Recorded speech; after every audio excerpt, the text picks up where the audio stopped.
don't think it can happen to you. The hit-and-run chase in California, a motorcycle rider witnessing a driver slam into several cars and then speeding away. It can happen to you within seconds, a blink of an eye. Tonight about the man suspected of killing a woman in a hit-and-run and his plan to evade justice. When you take your eyes off the road for just seconds, when you're driving your car, oh, yes, it can happen to you.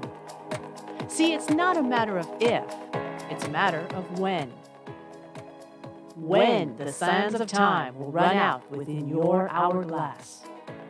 New at 10, a hit and run caught on video, and now a teenager and his family are looking for the driver who took off. He was a victim of a distracted driver hitting the road while riding his motorcycle going 65 miles per hour. He nearly lost his life. Now on a crusade to help save lives and prevent someone else from becoming a victim, the creator of DistractedDriversBusted.com and now the host of this podcast, it's Howard Drescher.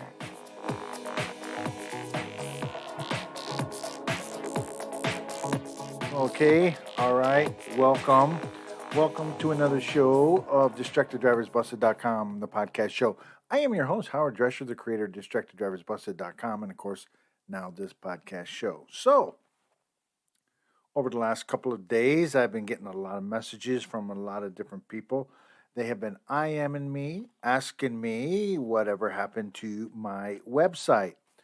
I can let you know that I no longer have my website up and running, but I do own the domain name, DistractedDB.com. I still own that. So I got rid of it because of the fact that it was just too much maintenance for me to try to put together, work on my website by myself. Again, I'm not very much of a tech guy. So, I did it for better 6 years, pretty much on my own. I knew enough information just to make me dangerous. I knew that much information. I knew how at least post my show on there. I knew how to copy and get a link onto a related story that I was talking about. I knew how to post photos on my website. But as far as to kind of upgrade it and do this kind of snap, crackle, and pop items to the website, I was lost on that.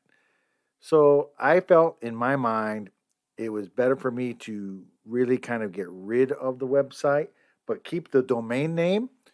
And with that, I, hooked up with iTunes, Spotify, and iHeartRadio to put my podcasts on those platforms. Working on right now, trying to get my show on Amazon. For those that have Amazon Prime or Amazon in general, I think that's how that works. I'm not really sure. But that's what I'm working on now. And plus, there's a lot more platforms that my show can go on to reach a larger and a wide variety of listeners. I'm pretty pleased with what I've done so far as distracted driving. I know there's times that I just feel so exhausted about trying to do these kinds of shows because honestly, when I hear about distracted driving and I hear it from other states and I get the stories from the reporters from the other different states that I get my sound from, it just kind of sucks the life out of me, especially when it deals with women, children, men that lose their lives for no apparent reason. It's what possesses people to become a distracted driver?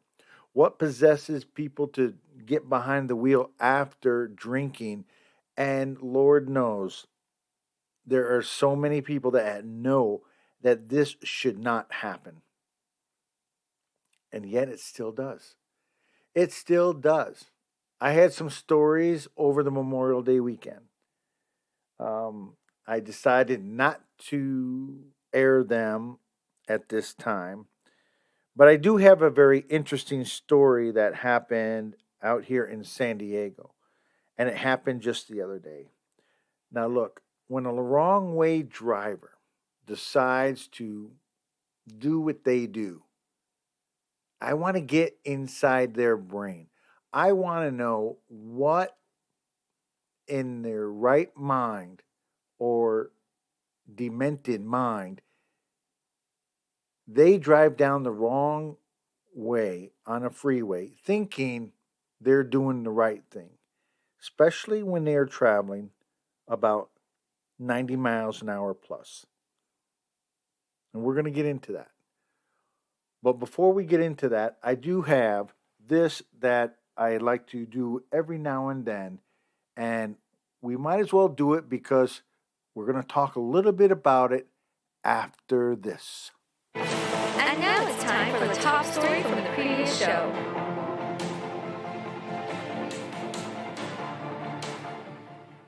Yeah, Micah, it's been a full week now since Aiden was killed. But as you mentioned, the CHP is getting all sorts of tips right now since releasing that photo of the suspect's car. But unfortunately, no arrest yet. I believe the picture is helping a lot. And hopefully it's going to lead to a break in the case. This is the picture he's talking about. The actual white Volkswagen Golf sports wagon from which the shot was fired that killed little 6-year-old Aiden Leos 1 week ago.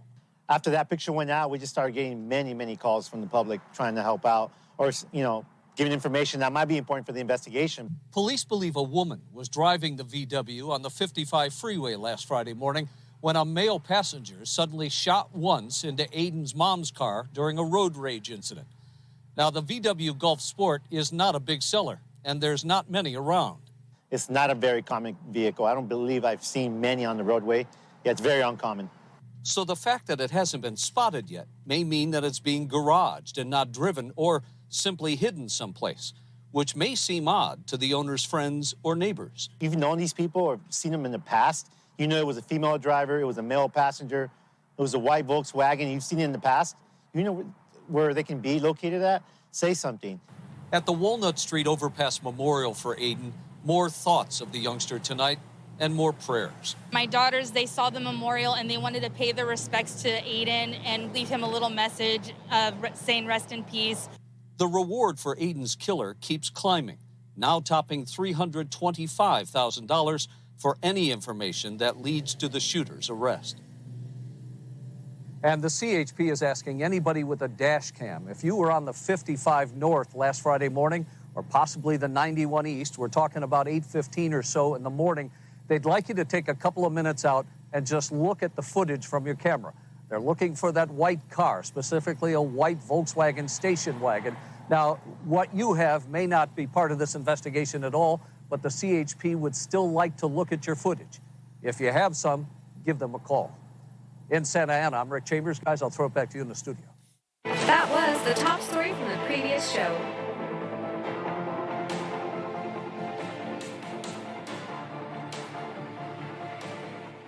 All right, that's the top story from the previous show. Comes from KTLA Channel 5 here in Los Angeles. The story might be a little bit outdated because now it has been about 2 weeks and the young boy, 6 years old, Aiden, just this past Saturday, had his funeral. And his mother, who had to eulogize him. Now, how hard is that to do? That is very difficult, to eulogize a child.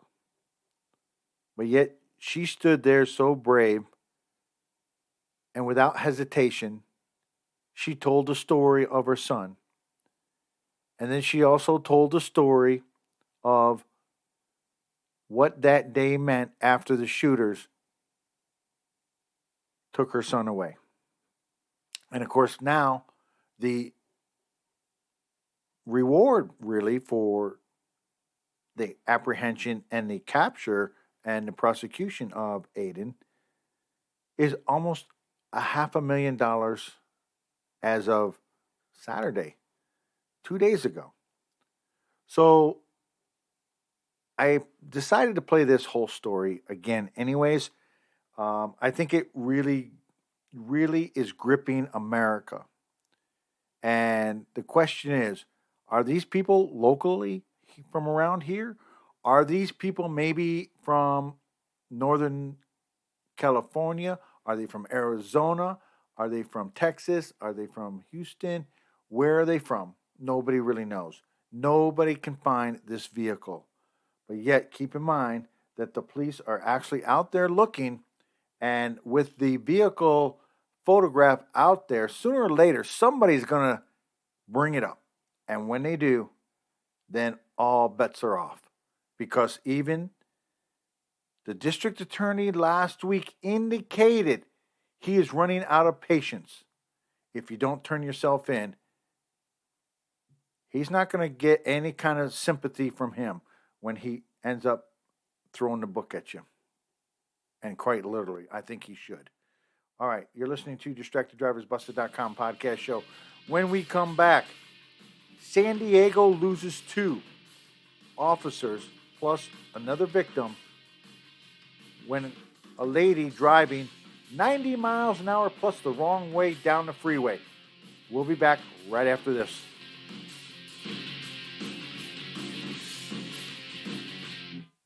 You're listening to the DistractedDrivers.com podcast. We'll be right back.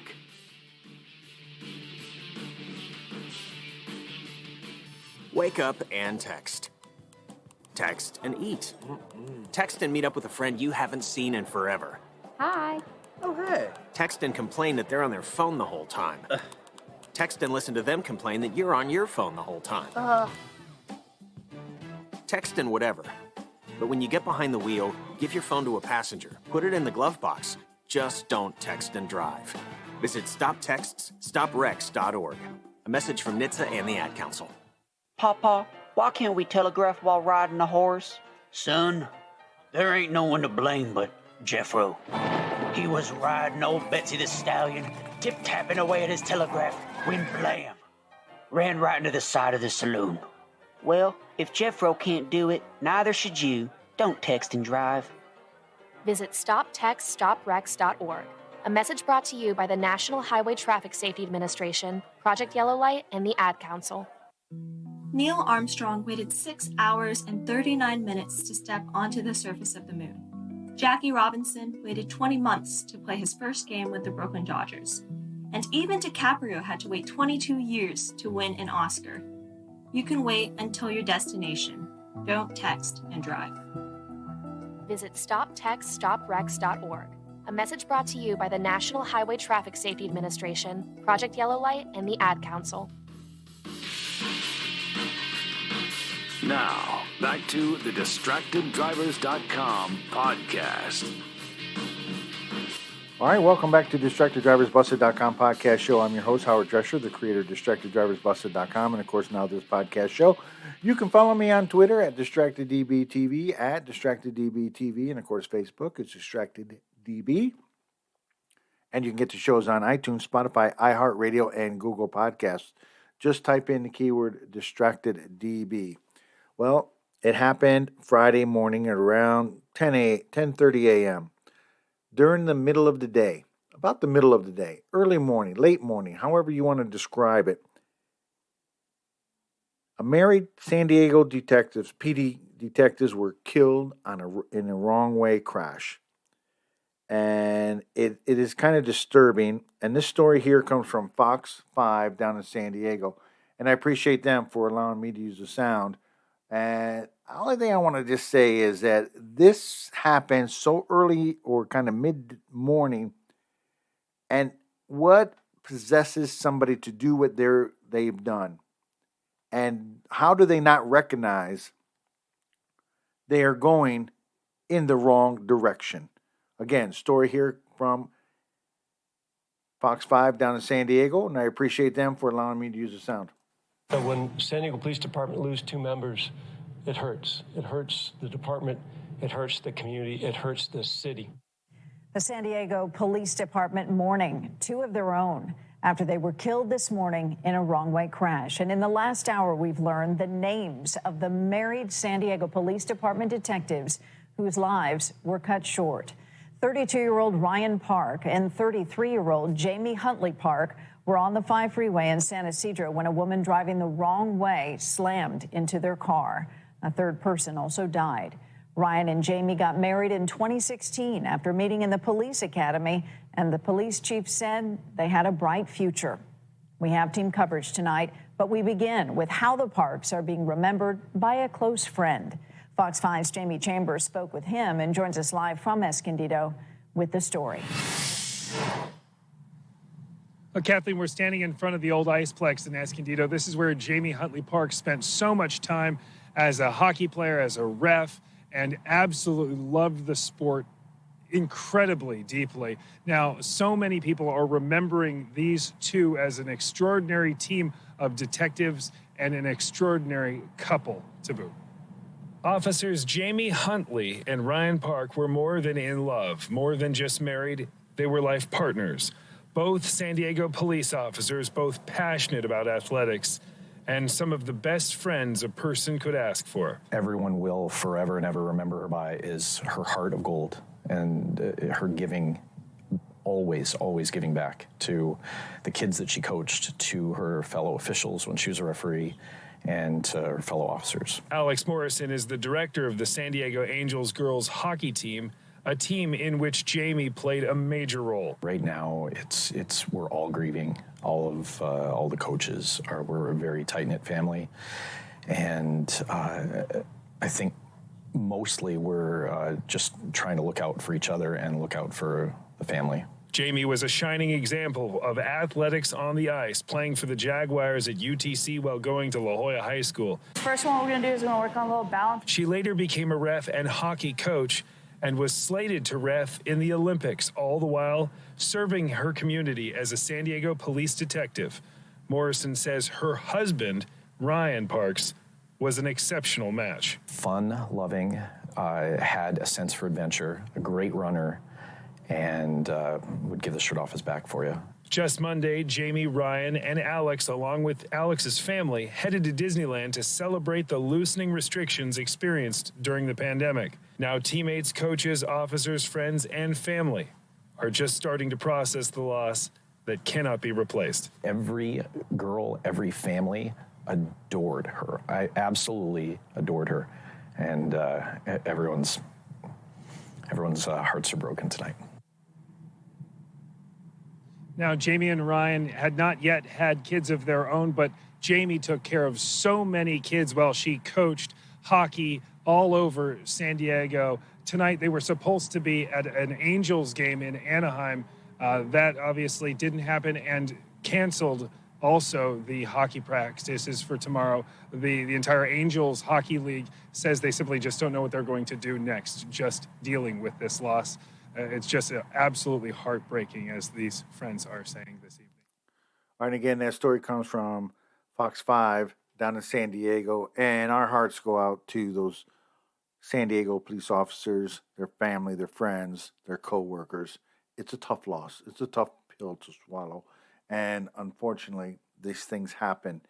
And also, this kind of happens when you have people, again, another wrong-way driver, this time up in Lancaster, where 4 people were killed, including 2 children, 1 boy, young boy, hospitalized in critical condition.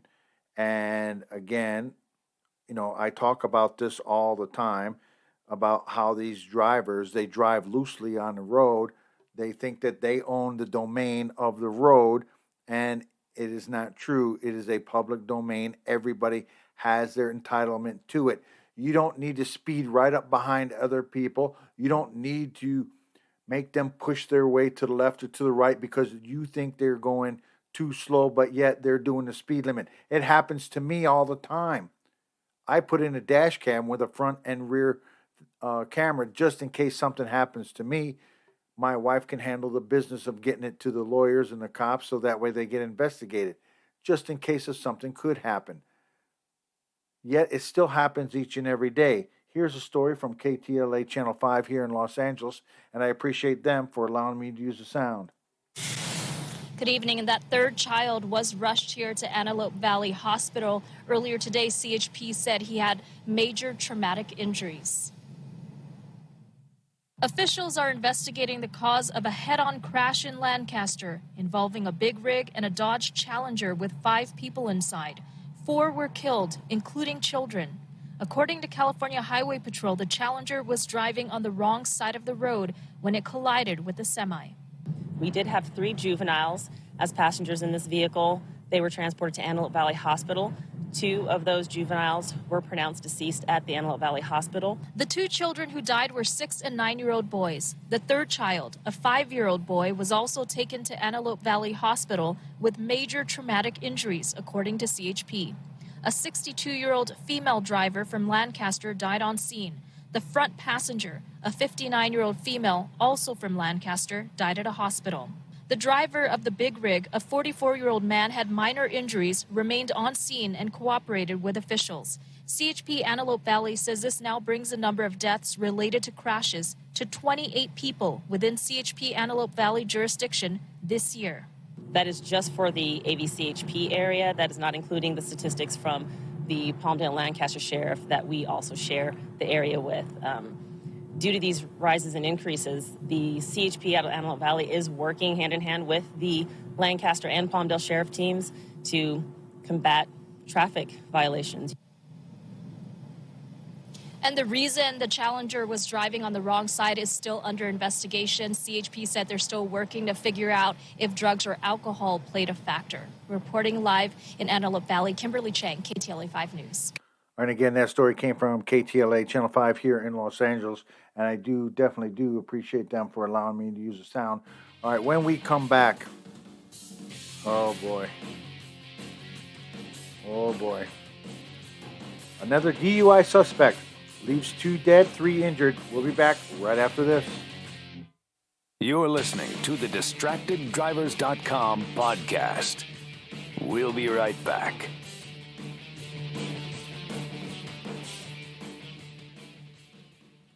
Ladies and gentlemen, we have arrived in Philadelphia. Local time is 3:05 p.m. and the temperature is 67 degrees. At this time, you are now free to use your cellular devices. You know that feeling when you get to turn your phone on after the plane lands? You can have that feeling every time you drive. Make sure your cell phone is stowed away whenever you are behind the wheel. Visit StopTextStopWrecks.org, a message brought to you by the National Highway Traffic Safety Administration, Project Yellow Light, and the Ad Council. Hey, it's me, your cell phone. We need to talk about something serious.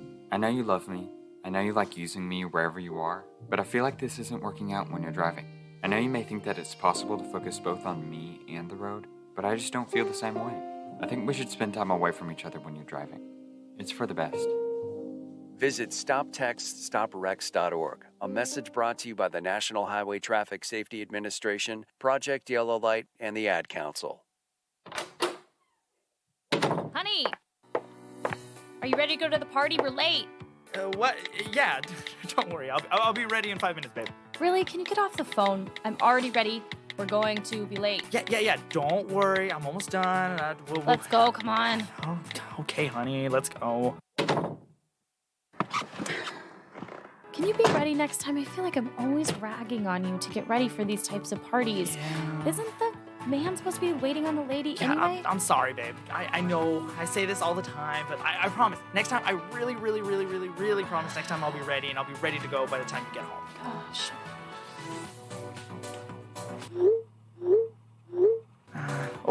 Let me see who that is. I'm waiting to see if my friend is actually going to be at this party. No!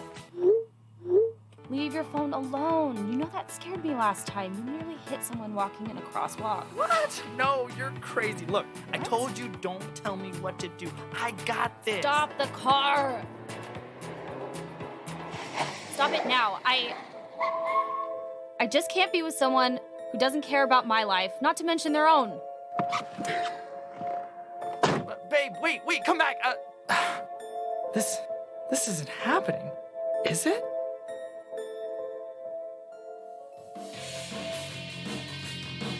Now, back to the DistractedDrivers.com podcast. All right, welcome back to DistractedDriversBusted.com podcast show. I'm your host, Howard Drescher, the creator of DistractedDriversBusted.com, and of course, now this podcast show. You can follow me on Twitter at DistractedDBTV, at DistractedDBTV, and of course, Facebook is DistractedDB. You can get the shows on iTunes, Spotify, iHeartRadio, and Google Podcast. Just type in the keyword distracted DB. And when it comes to kind of distracted DBs, when it comes time to deal with these distracted drivers, I kind of feel that there should be some kind of strict policy on these guys. I think these guys, they think they get away with stuff. They're out there, they're speeding. Some of them end up driving, getting away. Some people, they get bailed out pretty quickly and then they're back on the roads doing it again. Meantime, the victims are the ones that have to suffer the most. And now I feel that the pandemic is winding down. It's not completely gone. Here in California, at least, the majority of California will be opening up the June 17th, I want to say it is. If everything goes according to the plan and the governor's plan works the way he wants it to, with more and more people getting vaccinated with both shots, can open up restaurants, bars, the movie theaters, the public places that people go out at. And with that comes more drinking and driving and more deadly crashes like this one here, also from KTLA Channel 5 here in Los Angeles. And this one left 2 people dead. 2 men, 40 years old, kind of in the prime of their life, and yet now they're gone. Again, this story from KTLA Channel 5 here in Los Angeles, and I appreciate them for allowing me to use sound. Recorded, Rick, good evening to you. That's right, all clear now, but this investigation is ongoing, and as Rick just mentioned, deputies have made an arrest in this case. We want to get you right to some of this video from the scene, show you what it looked like last night after this all unfolded. A grisly scene following a violent collision just after 10 o'clock Friday night. As you can see here, 2 cars sustained major damage. Debris scattered across the road. This is on the 6100 block of South Street near Gonder Avenue. Now, 2 people were killed, 3 others injured, one of them critically. The LA County coroner has identified the dead as 2 men in their 40s. Authorities have not released further details on the cause of this crash, but again, 1 person has been arrested on suspicion of driving under the influence. Now, if you come back to us live, we can tell you that authorities have not released additional information on that person who sustained critical injuries. We are working to gather more information, and we'll bring it to you just as soon as we have it. But for now, reporting live in Lakeview, John Finolio, KTLA 5 News. Again, that story from KTLA Channel 5 here in Los Angeles, and I appreciate them for allowing me to use the sound. But it seems like this stuff is happening more and more in each and every day. Only thing I can honestly tell you the truth is that stricter, stiffer laws have to be in place. And I know in LA, the district attorney, obviously people are trying to get him out of office because he's like a bleeding heart liberal, and that is trying to, if you've been involved in some kind of a crime, you get a slap on the hand and you get sent out there to go ahead and do it again. He thinks that that is the best way to go ahead and handle the business. I don't think so. I think if you make an example out of 1 or 2 of these people and really make them pay for what they've done, because that person that they've killed is not coming back. They're not coming back. They don't get a second chance. They don't get to be treated like, okay, you can get back up and start walking around again. You're fine. There's nothing happening. It just doesn't happen that way. It's not a video game. There is not a quarter big enough in the world to go ahead and have these 2 40-year-old men come back to life. But yet, it still continues to happen each and every day. And when is it going to stop? When? You're listening to DistractedDriversBusted.com, the podcast show. Until our next show, please be safe. Do not drink and drive. Do not be a text and driver. Don't be a text driver. I don't even know if that's a word. Is that a word? We're going to find out. Remember, I don't want to die today. Do you? Until next week or next show, be safe.